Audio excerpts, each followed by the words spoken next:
우리 지난 시간에 이어서 우리 예수님의 12제자에 관한 이 말씀을 우리가 봅니다. 지난 시간에도 말씀을 드렸습니다마는 12제자들, 예수님의 제자들 중에 우리가 가룟 유다를 제외한 모든 그 예수님의 제자들은 한결같이 이렇게 십자가에서 죽음을 당하고 또 우리가 여러 교수형을 당하고 또 말할 수 없는 어떤 그 핍박으로 칼로 죽임을 당하고 또는 정말 그 어떤 이 바돌로메 같은 경우에는 우리가 이 모든 가죽을 벗겨 죽임을 당했다 이렇게 이야기합니다마는 12제자가 다 하나님 앞에 순교를 하는 이런 모습을 우리가 볼 수가 있었습니다.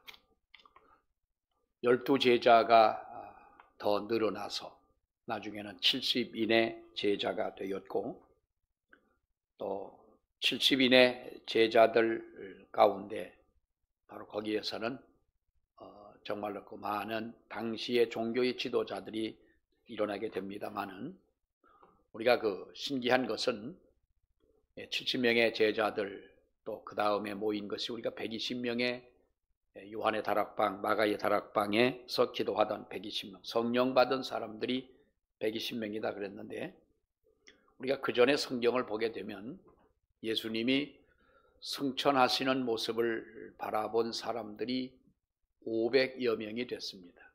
500명의 사람들이 예수님의 승천하신 것을 보았는데 성령 받은 사람들, 끝까지 남아있던 사람들은 120명이라는 거예요.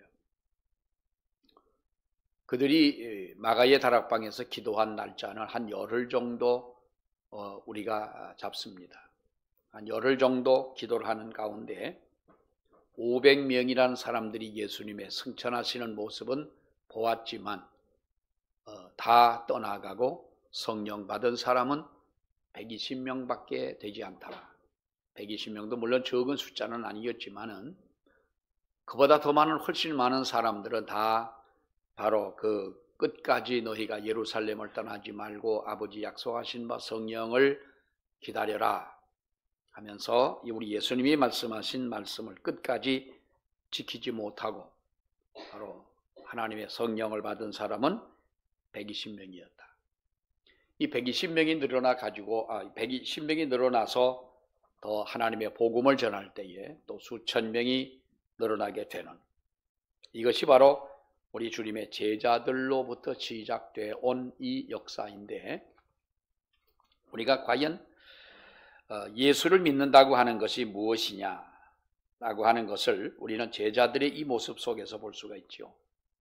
하나님 앞에 부름을 받고 성령 받고 은혜 받고 하나님의 예수님의 제자가 되었다면 바로 그들은 더 다른 사람들보다 행복하고 평안하고 잘되고 형통하고 어려움이 없는 이런 삶을 살아야 될 텐데 왜 이들은 다른 사람들이 겪지 않는 그러한 시련 또 다른 사람들이 피해 가려고 하는 바로 그런 순교를 당하면서까지 이렇게 어떻게 그들이 이런 일을 감당했느냐라고 하는 것입니다. 진정한 진리가 무엇이고 하나님의 기뻐하심이 무엇이냐 또 우리가 가장 기뻐하고 즐거워하고 사모할 일들이 무엇이냐라고 하는 것을 이 제자들의 삶 속에서 볼 수가 있는데 우리가 오늘은 베드로에 관한 이 말씀을 한번 생각해 보고자 합니다. 요한복음 1장 40절 말씀부터 보면은 요한의 말을 듣고 예수를 따르는 두 사람 중에 그 한 사람이 시몬 베드로 그리고 형제 안드레가 있었는데 이 성경을 우리가 보게 되면 바로 그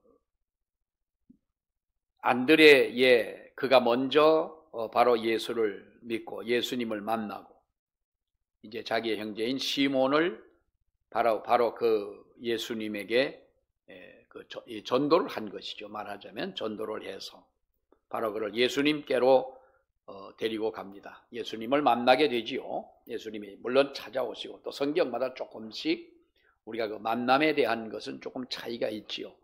그물을 깁는 가운데 찾아오셨고 고기를 잡는 중에 찾아오셨다 이렇게도 말합니다만, 그래서 예수님께서 바로 이 베드로를 보시고 뭐라고 말합니까? 내가 요한의 아들 시몬이니 장차 게바라 하리라 그랬어요. 베드로 보고 그랬죠. 요한복음 1장에 보면은 그렇게 말씀을 합니다.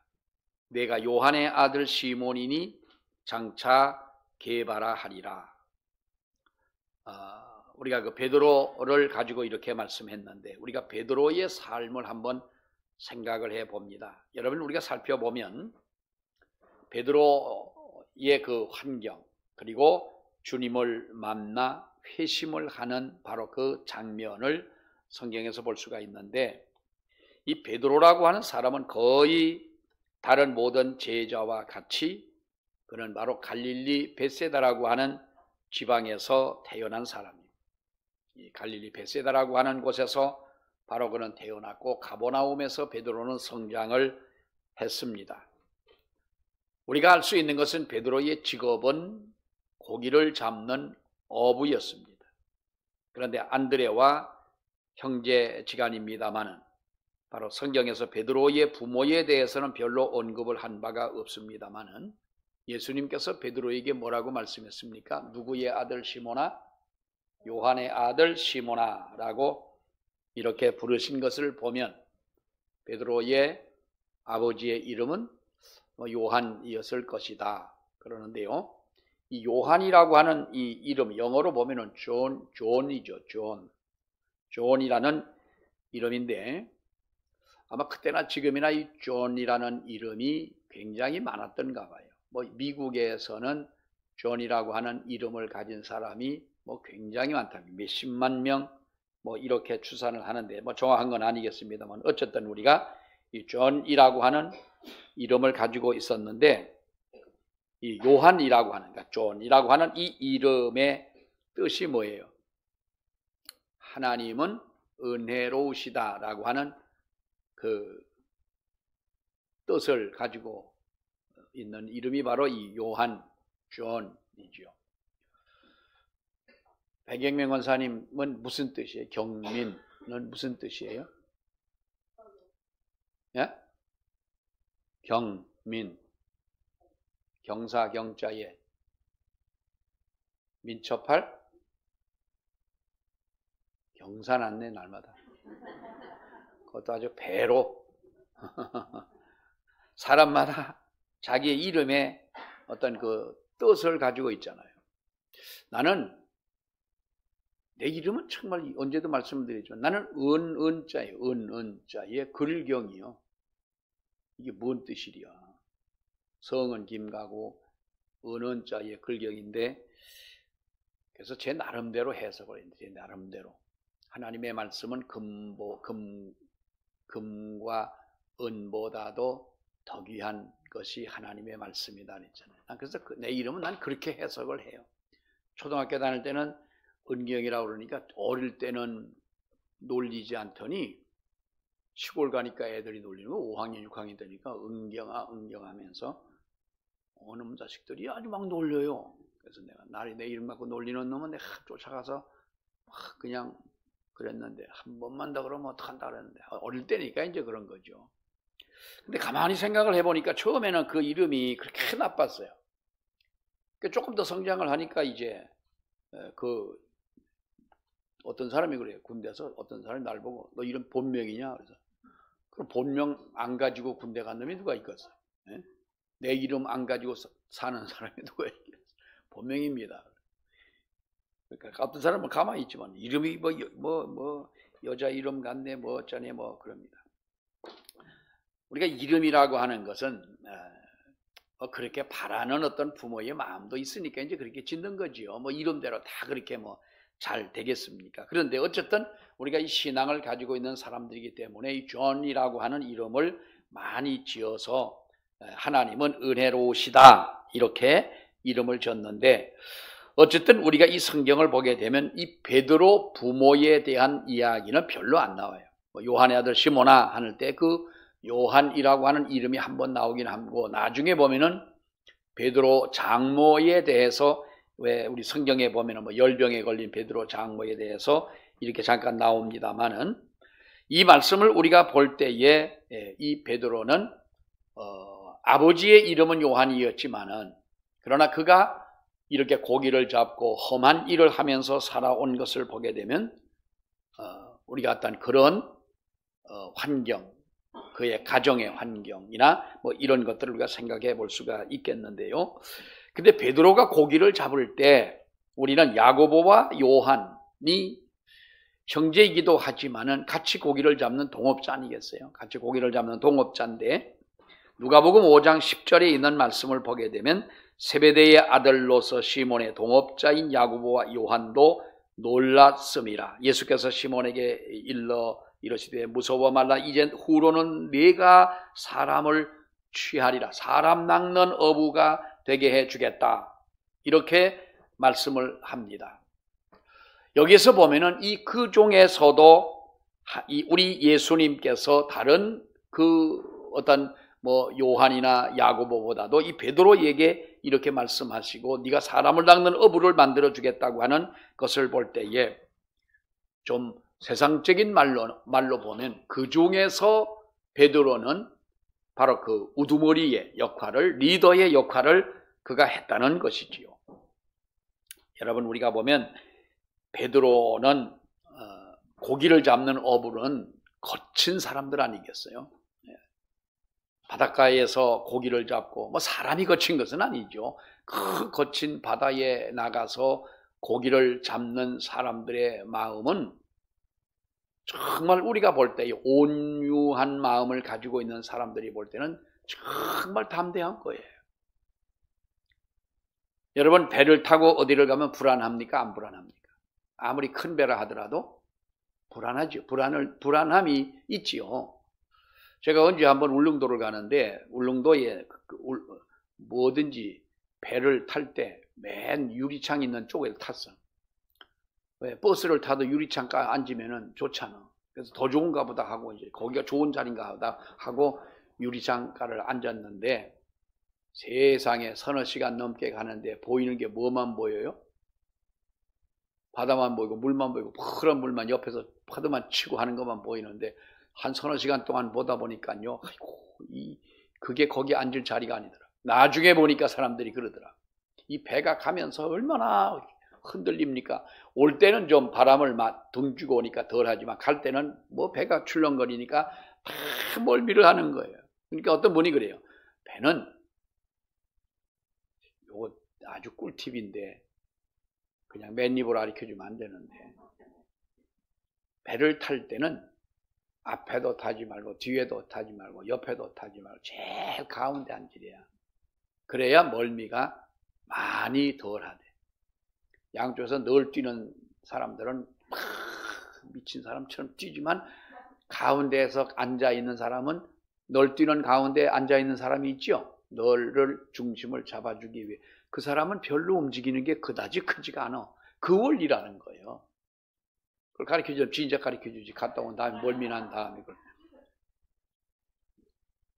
그 바닷가에 나가서 고기를 잡는 사람들, 그래서 우리 뱃사람들을 거친 사람들이라 그러는데, 그 모임 중에서도 리더의 역할을 잘 감당했던 것을 우리가 성경을 통해서 그의 성격상, 그의 모습 속에서 우리가 볼 수가 있는데, 나중에 이들이 예수님에게 부름을 받은 이후에도 보면은 제자들 중에서도 베드로가 통솔자, 인솔자, 리더의 역할을 한 것을 보면, 우리가 이것이 바로 그러한 속에서, 젊어서부터 자기의 삶 속에서, 환경 속에서 가져왔던 그의 어떠한 성향이 아니겠느냐.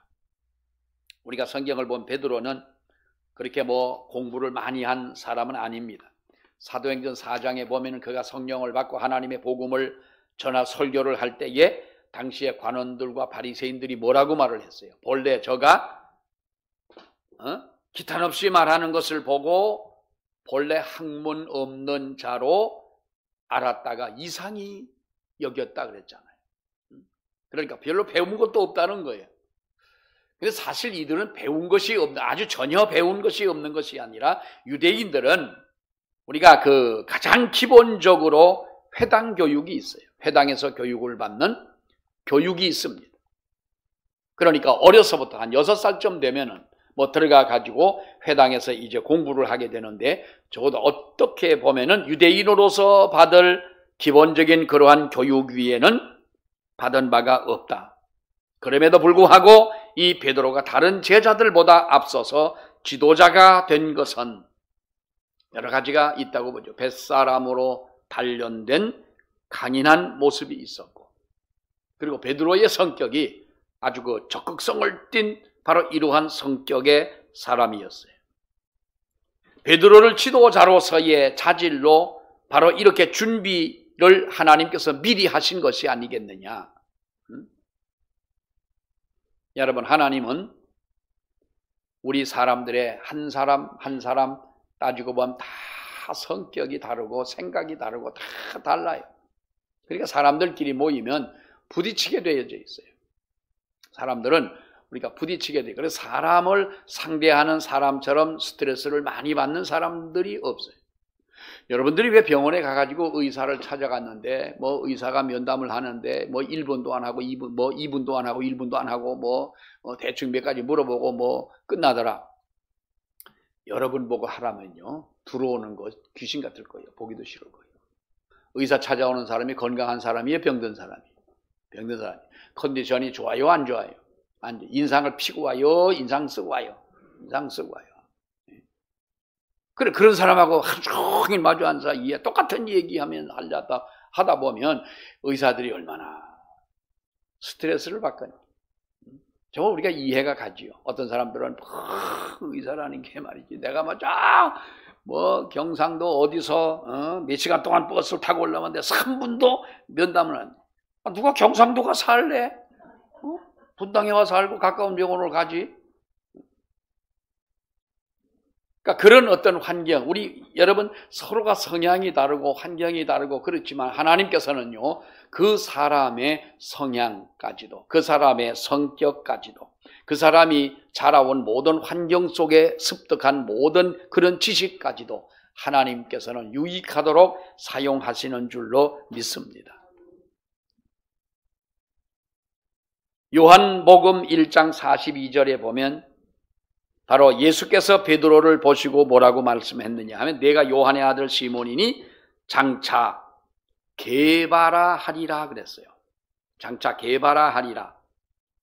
게바라고 하는 것은 베드로라는 말이죠. 베드로라는 말은 또 무슨 말이에요? 반석이라는 말인데, 여기 보면 요한복음 1장 42절 전에 성경에 보게 되면 장차 너를 게바라고 하리라 그랬어요. 지금 게바라고 한 것이 아니라, 지금 반석이라 한 것이 아니라 장차 너를 그렇게 하겠다라고 말씀하고 있는데, 우리 예수님께서는 베드로의 모든 것을 미리 알고 계신 하나님, 주님이셨어요. 지금 만난 베드로를 아시는 주님이시고, 그가 장차 어떻게 사역을 감당할 것인가도 분명히 알고 있는 우리 주님이셨다라고 하는 거예요. 그래서 내가 요한의 아들 시몬이니 장차 너를 게바라고 하겠다라고 하는 거지요. 하나님은 이렇게 베드로를 부르셨고, 또 베드로를 자기 제자로 삼으셨고, 베드로가 앞으로 반석이 될 것을 이렇게 말씀을 했습니다. 여러분, 반석이라고 하는 것이 뭐예요? 반석, 무게가 있고 정말 튼튼하고 우리가 믿을만하고 안정되고 견고하고 뭐 그런 느낌 아니에요? 그러니까 성경에도 보면은 반석 위에 집을 짓는 자와 모래 위에 집을 짓는 자가 있어요. 여러분들은 집을 짓는다면 어디다 집을 짓고 싶어요? 반석 위에다가 집을 짓고 싶지요. 내가 너를 반석이라고 하리라. 이것은 베드로의 어떻게 보면 성격이나 행동에 합당한 이름은 결코 아니었어요. 지금 베드로가 가지고 있는 그 모든 모습을 보게 되면 베드로에게는 어울리지 않는 바로 그런 이름인 거예요. 여러분, 베드로가 어떻습니까? 다혈질적이고 그런 성격이 거칩니다. 그리고 때로는 우리가 베드로의 그 모습을 보게 되면 성경에서 기록된 베드로의 모습만 보더라도 그의 성격은 변화무쌍하다. 좀 더 심하게 말하면 그렇게 볼 수가 있어요. 그리고 이 베드로가 여러분 어떻습니까? 주님을 위해서 내가 죽는 곳까지도 가겠습니다. 목숨 걸고 내가 주님을 지킵니다. 베드로를 예수님을 잡아가려고 할 때에 바로 베드로는 자기가 칼을 뽑아가지고 말고의 귀를 자르던 바로 그런 베드로였어요. 근데 베드로가 예수님이 심판을 받을 때 따라갔다가 어떤 조그만 여자아이가 와가지고 베드로를 알아보고 예수의 당이라고 하니까 3번씩이나 부인했어요. 부인한 것만 아니고 어떻게 하고 저주하고 부인을 했어요. 그 베드로의 성격만 변화무쌍하냐 그 말이에요. 우리 사람들 성격은요, 여러분 다 그렇습니다. 아무리 심지가 견고한 사람 같다 할지라도 우리 사람들의 마음은 정말 여러분 우리의 마음이 많이 변화가 있습니다.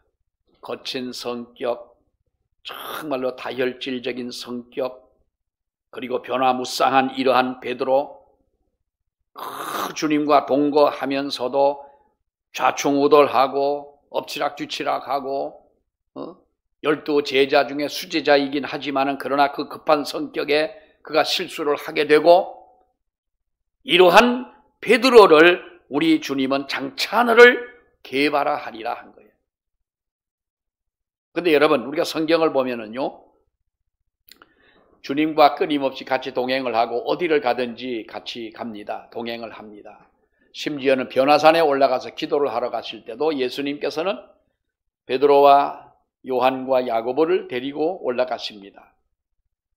그때 거기서 예수님이 기도하시고 변화한 모습을 보고 또 엘리야와 모세가 함께 있는 것을 보고 베드로가 거기서 뭐라고 말을 했어요? 주님, 우리가 저 아래 다시 죄 많은 세상에 내려가는 것보다 저 아래 내려가 봤자 저들만 옳다고 서로 싸우고 비상계엄을 하고 또 탄핵하고 그러는 세상 뭐하러 내려갑니까? 내가 여기다가 초막 셋을 칠 테니 하나는 주를 위하고 하나는 엘리야 모세를 위해서 내가 짓겠습니다. 그랬어요. 근데 베드로 그 말을 들었을 때 그 충성심은 이해를 하나 그렇게 급한 성격 앞뒤를 알지 못하고 나서는 베드로의 그 마음을 우리 주님은 거기에서도 여러분 어떻게 하십니까?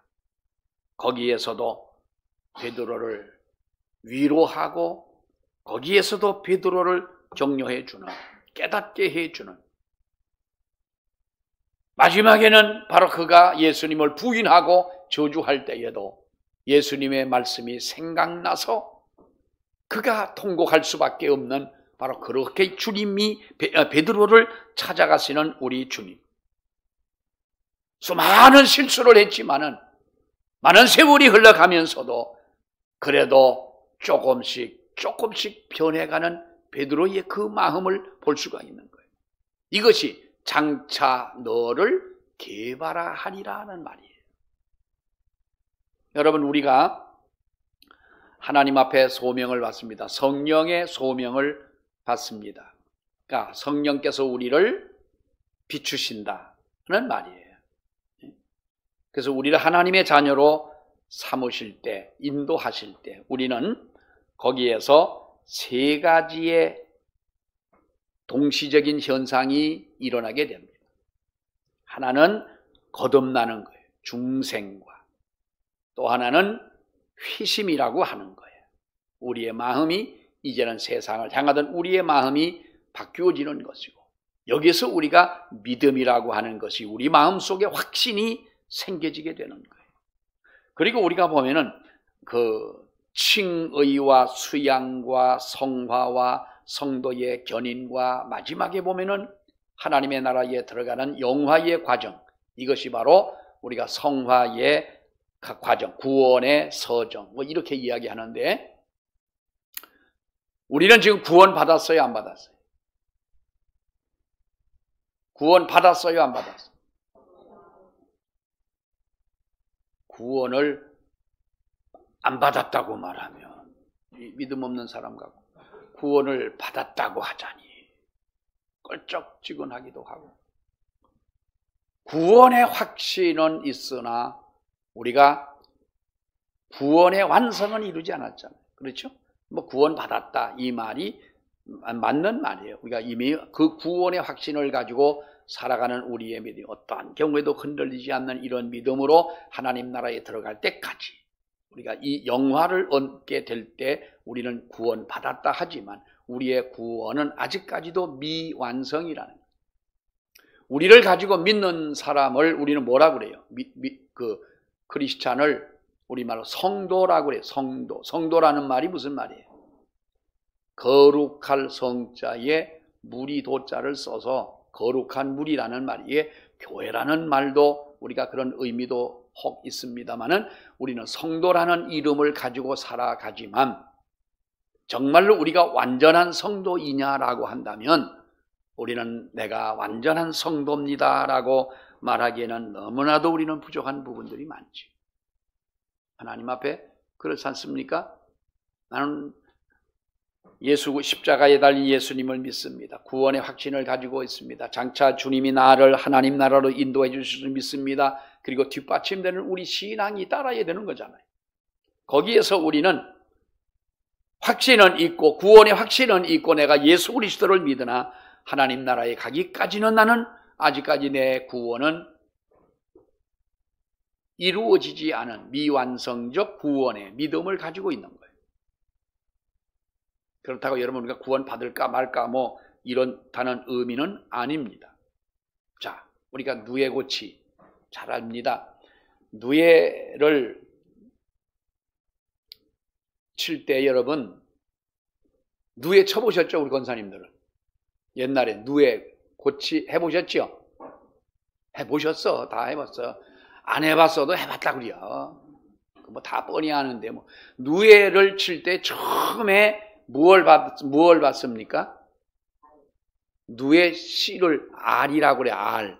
근데 그거는 요만해요. 그렇죠? 요만한데 어떻게 담아갖고 이렇게 꼭 무슨 요즘에 보면은 아마란스 씨처럼 생겼어.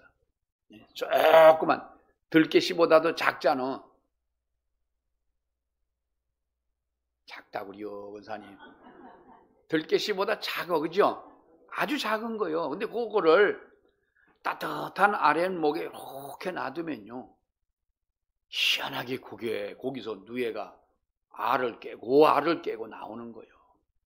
내가 들깨씨보다 작다는 거는 취소할게요. 작은지 큰지 정확하게 내가 그거는 잘 모르겠는데 아무튼 작은 걸로 내가 기억을 해요.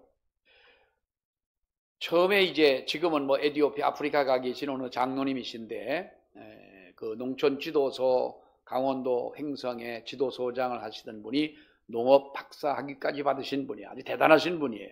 그런데 이분은 공무원이면서 다른 분야보다도 자기는 아무튼 뭐 농어촌 그쪽을 뭐 위해서 일하겠다는 사명감을 가지고 아주 그 횡성에 있는 교회를 섬기는 장로님이셨는데, 이분이 아마란스라고 하는 거를 씨를 가지고 오셨어요.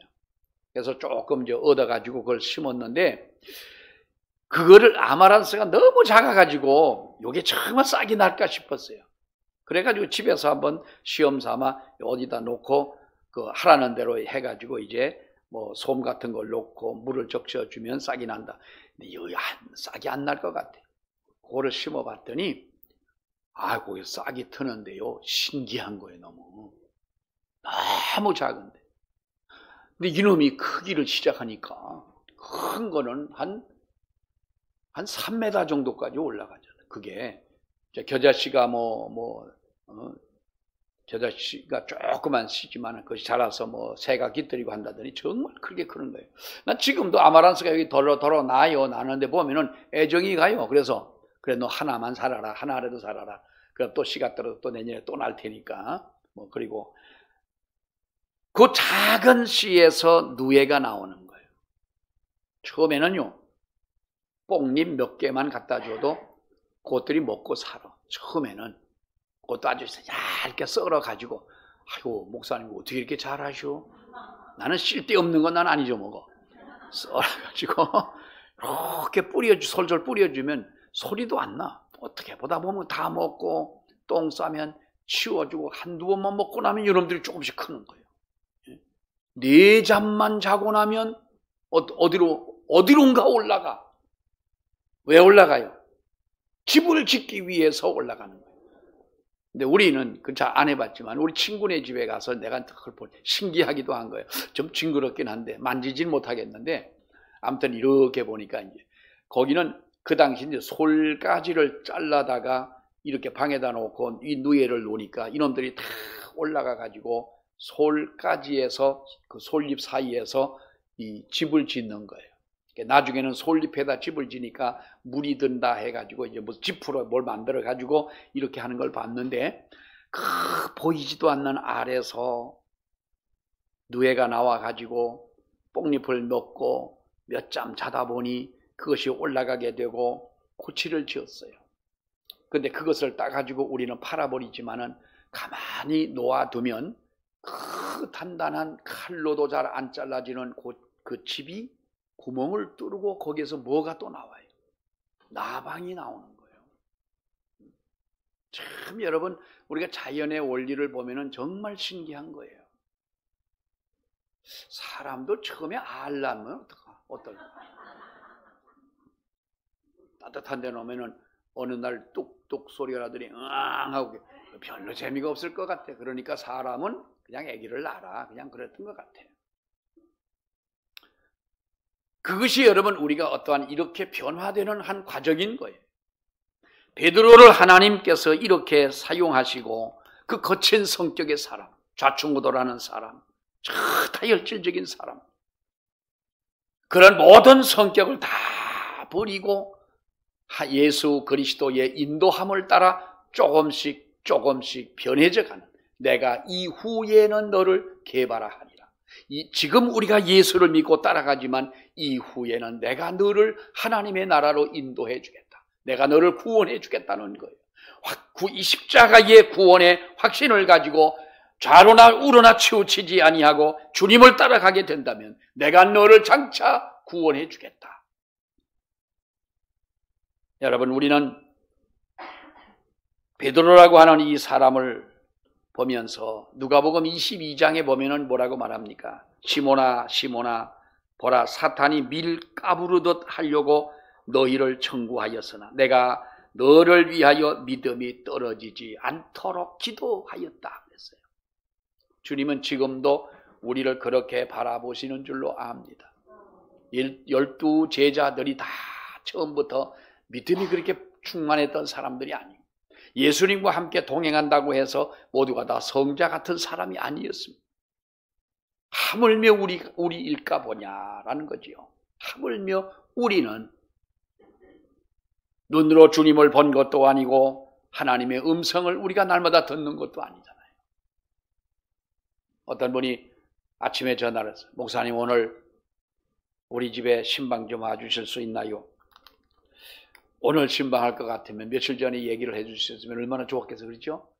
그런데 오늘 몇 시간 되시나요? 그래서 시간을 이렇게 보니까 뭐 오후에 몇 시쯤 될 것 같아요. 그래서 그 시간은 되는데요. 그랬더니 목사님, 누굴까 궁금해서 추측하지 말아요. 제가 어젯밤에 음성을 들었잖아요. 무슨 음성을요? 자는데 꿈에요. 너 왜 목사님 초청해서 신방 안 드리냐? 깜짝 놀라 깼는데 그 음성이 그대로 들리더라는 거예요.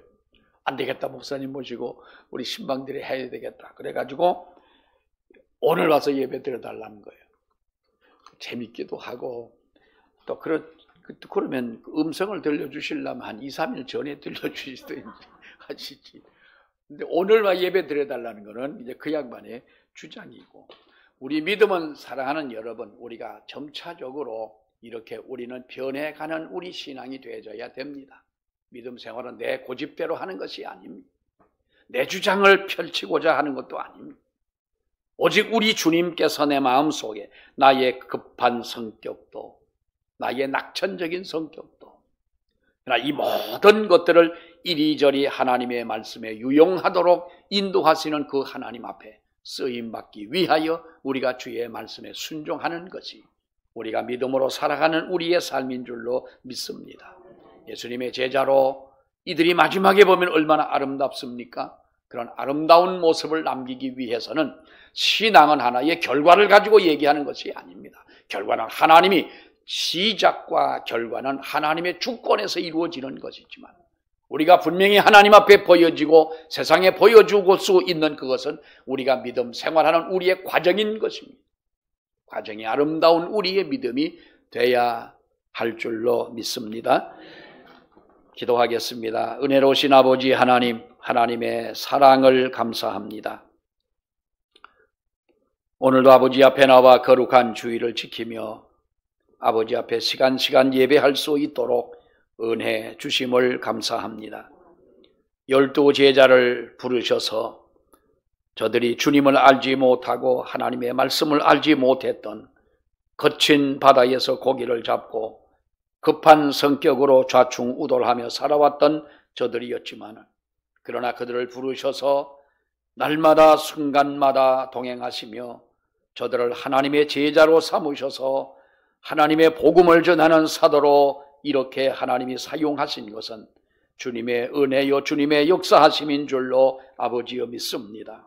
그렇게 베드로가 변해가서 십자가를 지고 마지막 하나님 나라에 갈 때까지 사도로서의 부끄러움이 없는 아름다운 삶을 살아갔던 것처럼 날마다 우리의 삶도 변화하는 하나님이여 그와 같은 삶이 되게 하시옵소서. 예수님 이름으로 기도하옵나이다. 아멘.